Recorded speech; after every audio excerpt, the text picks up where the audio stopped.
I am so excited and honored to welcome to the stage tonight at the Conservative Political Action Conference, former U.S. Representative and kick-ass debater against Kamala Harris in the presidential Democratic nominee debates, the one and only Tulsi Gabbard.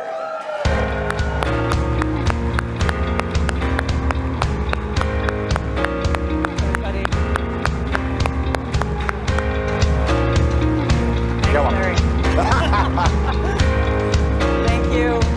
Thank you. Aloha. That's what I'm talking about. Thanks so much, Larry, and thanks, Matt and Mercy, and just thanks all of you for your kind and warm welcome. You are making me feel right at home.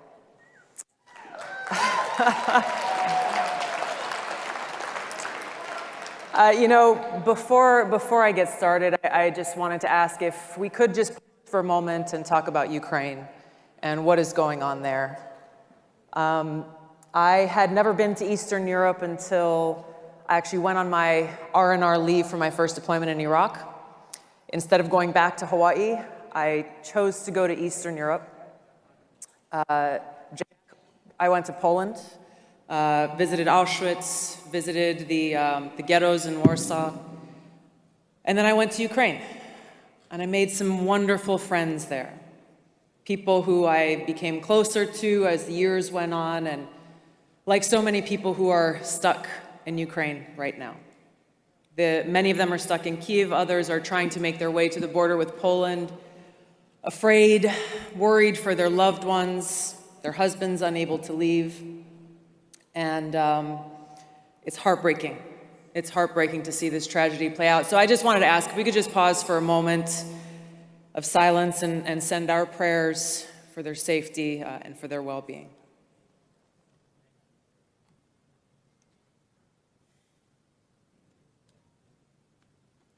Thank you. I gotta say, when Matt and I first spoke on the phone about my coming here, we both had a similar reaction to each other, saying, yeah, there's gonna probably be some strong thoughts that people were gonna share with both of us when they find out that I'm coming here, and we both kind of, I imagined you were nodding, Matt, I was nodding, but we're like, you know what, bring it on. And they brought it on. So it wouldn't surprise you to know that on social media and Twitter, the blue check marks started lighting up, and I kind of started to see coming from the so-called progressives, the usual things coming out saying, Tulsi Gabbard is going to Cpac. She's a traitor. Hillary was right. Get her out of here. And then I started to see the things coming up from so-called conservatives, mostly directed at Matt, saying, how dare you? Don't you know she's a Democrat? Cancel her, disinvite her, lock the doors, don't let her in. While these things can be easy to laugh about sometimes, unfortunately, this kind of reaction, this kind of tribalism is not limited to social media. It is something that's happening far too often and far too common across our country, where one section of our country sticks to our own tribe. We only hang out with and listen to and talk to people who we agree with, and we turn our backs and reject anyone who is not part of that tribe. But this kind of tribalism is dangerous, and it's emblematic of an erosion of a spiritual foundation in this country.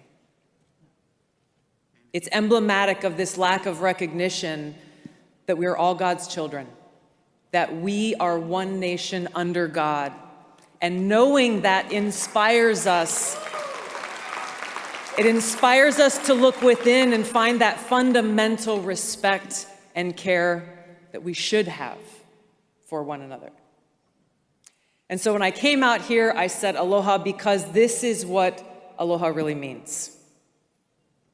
Everyone's heard the word aloha. Most people think it means hello and goodbye, but there's a reason why we greet each other with aloha, and it's because of the deeper meaning there where it says, I recognize that we are all children of God, and I come to you with respect. And I come to you with this heartfelt love that no matter where we come from, the color of our skin, our religion, or even our politics, we respect each other in that spirit of aloha.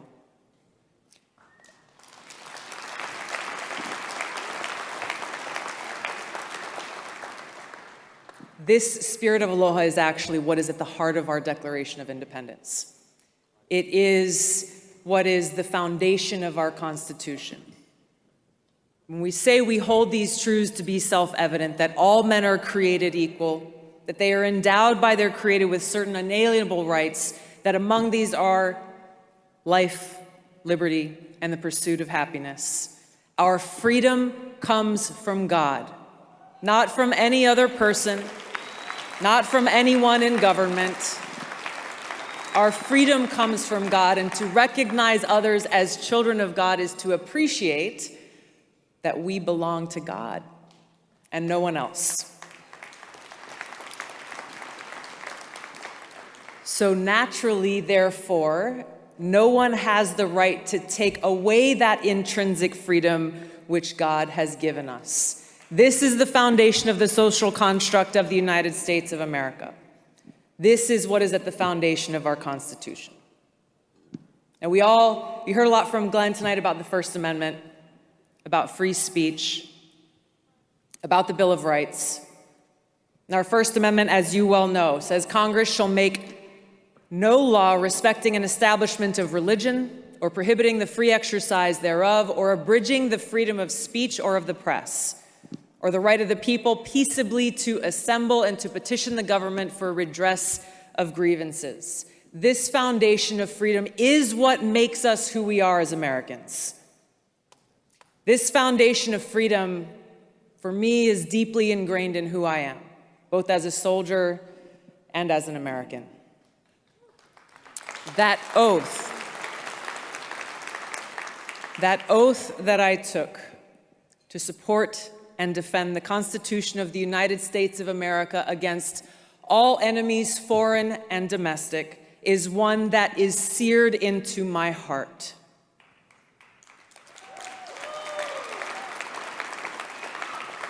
Now, I know we have many veterans here in the hall tonight, many who are watching from home, those of you who have worn or still wear the uniform. You know exactly what I'm talking about. You know how serious we take this oath. And like the many great Americans that we've had the privilege of serving alongside, the great Americans who have come before us, upon whose shoulders we stand, we are united in this unwavering commitment to freedom. We recognize that while we may disagree with what you say, we are willing to lay our lives down to defend your right to say it. That is freedom.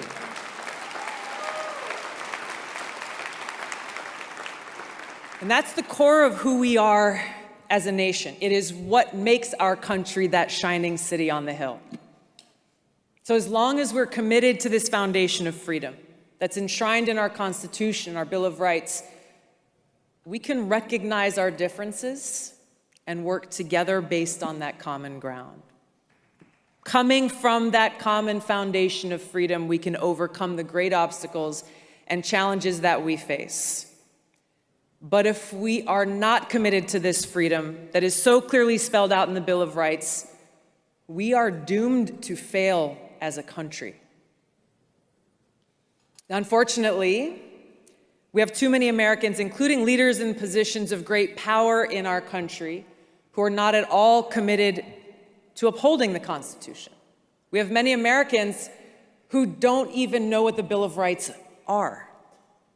They think free speech is something that should only be left to those who agree with them, saying, hey, if you know what, if your speech offends me or if it offends anyone, then you should not be allowed to say it. This is where we are as a country. We have too many people in positions of power whose foremost responsibility is to protect our freedoms and uphold our God-given rights, and yet they are the ones who are actually trying to take these rights away from us. This is the biggest threat to our country. It is not coming from some foreign country. It is coming from power, elite, here at home and their co-conspirators in the mainstream media and the security state who are working to undermine our freedoms from within.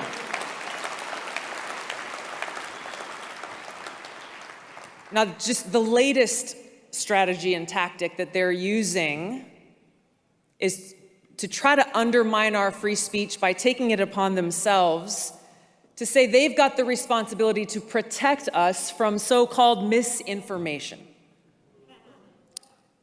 So basically, they're saying that they're going to protect us from that which they claim is not true.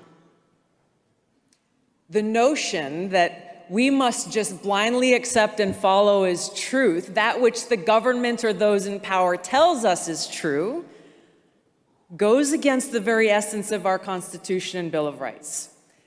This was created as a resounding rejection of the reign of kings and churches and authorities. There's a reason the preamble of the Constitution begins with, "We the people." There's a reason our Declaration of Independence says that to secure these rights, governments are instituted among men, deriving their just powers from the consent of the governed. Why is it important that we say these words? Why is it important that we remember them, that we actually understand why they serve as the bedrock of this country? The reason why it's important is because in defiance of the Constitution, we now have leaders in our government working with their mouthpieces in the mainstream media and big tech, doing exactly what our founders rejected. And they're doing so backed by the most lethal force on earth, as they appoint themselves as the sole authority and voice of truth, of information. They get to decide what is true and what is false. They get to decide what is information or misinformation. And they expect we, the people, to just blindly accept and follow. This is where we're at today. It is in direct opposition to the Constitution that the power elite is actively suppressing voices, opinions, and information that they don't like. That those who dare to even question the authority are accused of spreading misinformation and are therefore targeted and smeared and canceled and silenced. We've seen their playbook over and over again. Discredit and censor anyone who challenges them. Why? Because they know that their propaganda will not hold up to scrutiny. That rather than engage in debate on substance, or even answer very simple questions about their policies, they instead immediately resort to smears and name-calling. I'm sure you've heard them all before. I certainly have, like today. Tito's got his hand raised. Russian asset, white supremacist, bigot, racist, extremist, traitor. But what's even more dangerous than this threat of being canceled is the federal government wielding its power and might to punish those who dare to question or disagree with them and their policies. I'll give you one example. If you go on dhs.gov, you'll find Biden's Department of Homeland Security summarizes the 3 factors that led them to declare that we are in a heightened state of a domestic terrorism threat. The first of those 3 factors is, quote, the proliferation of false or misleading narratives which sow discord or undermine public trust in U.S. government institutions. I want to read that again because it's important. The proliferation of false or misleading narratives which sow discord or undermine public trust in U.S. government institutions. Number 1 factor.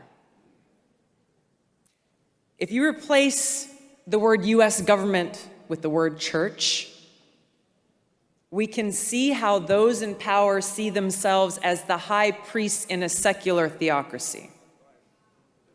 This explains why they see those who disagree with them as heretics.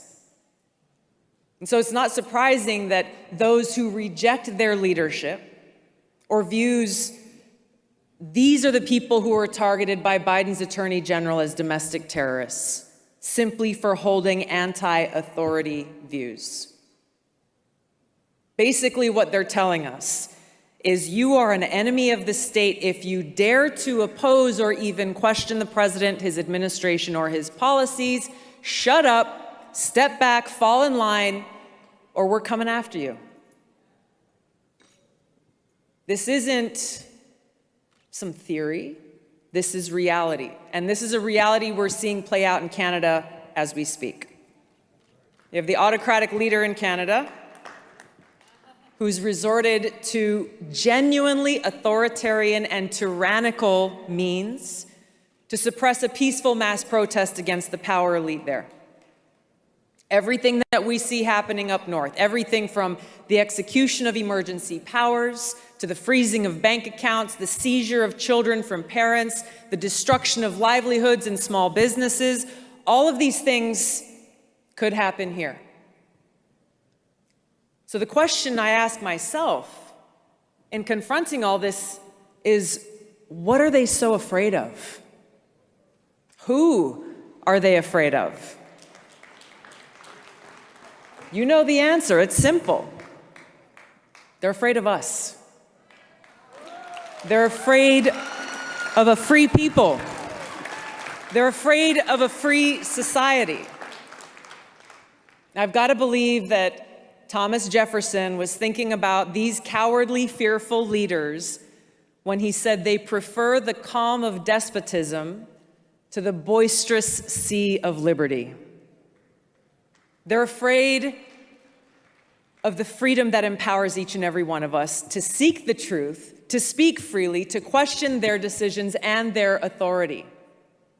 They're afraid of losing power, knowing full well the intent of our founders when they wrote in the Declaration of Independence that governments are instituted among men, deriving their just powers from the consent of the governed, and that whenever any form of government becomes destructive of these ends, it's the right of the people to alter or abolish it and institute a new government. A government of the people, by the people, and for the people.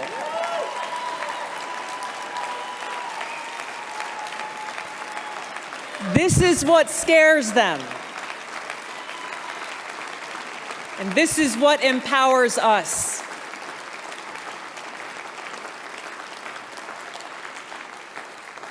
So I want to ask you, join me in pausing for a second as we step into an alternate universe, one where our leaders actually took their oath of office to the Constitution seriously, one where they really cared about us and our security and our freedom.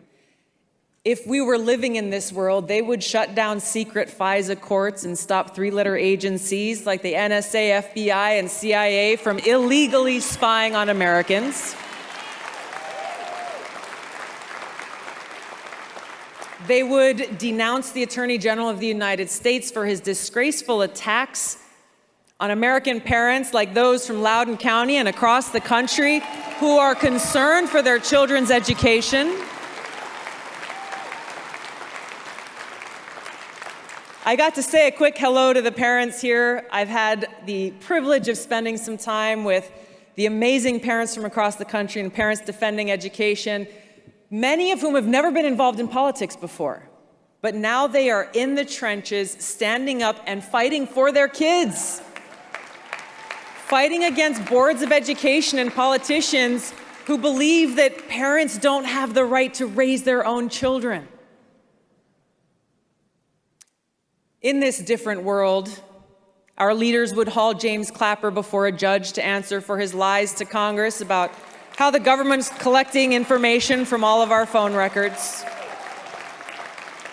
And they would support the Durham investigation into Clinton corruption in 2016 and beyond and make sure that those responsible are held accountable.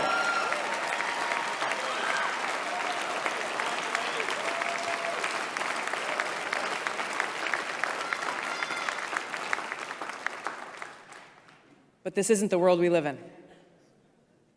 They're not going to do this. Instead, they're doubling down and they're cracking down.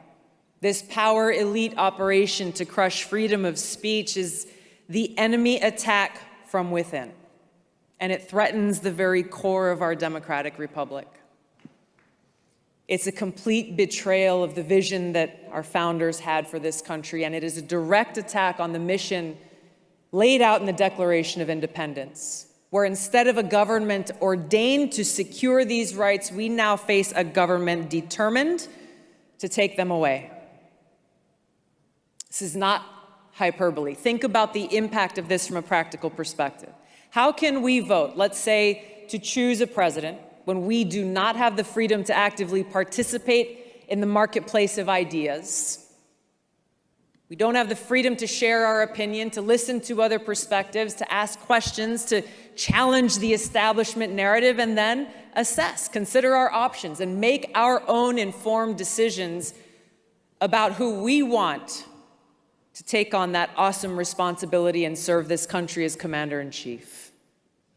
We can't do this as long as we live in a society that's filled with intimidation and fear of being targeted, of being canceled, being intimidated into self-censoring just because we don't want to lose our jobs so that we can provide for our families.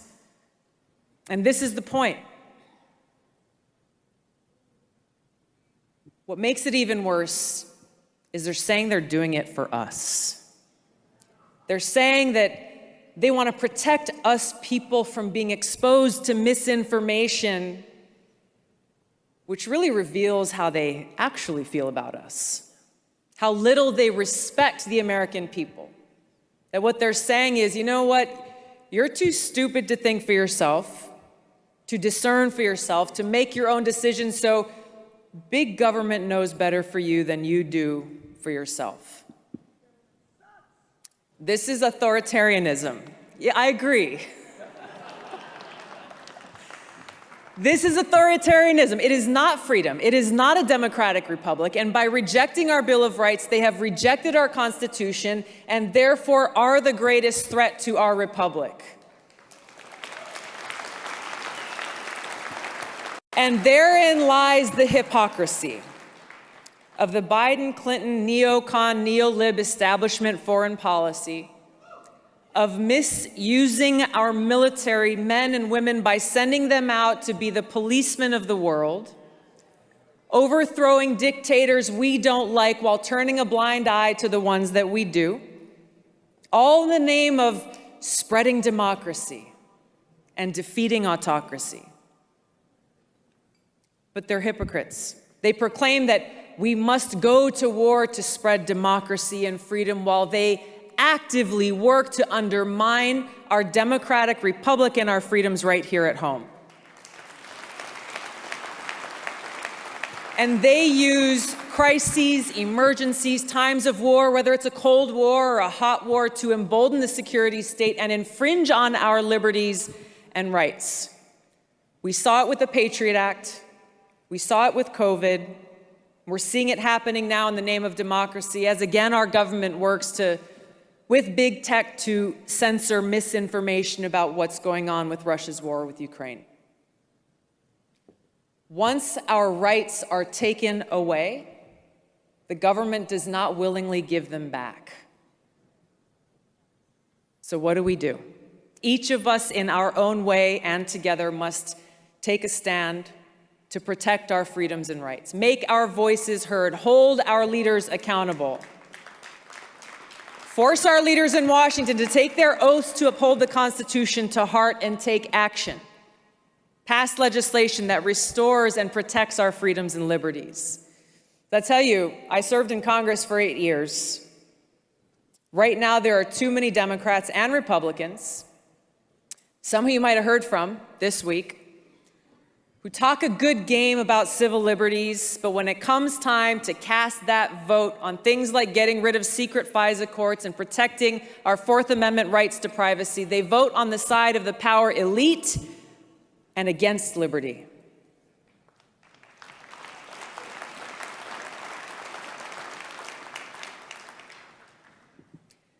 But as we look forward, We can take heart in knowing that our path will be lit by the fire of freedom that burns brightly in the hearts of Americans in every community, every home, every church, every classroom, all across this country, in small towns and in big cities, where we have decided that we belong to no one but God.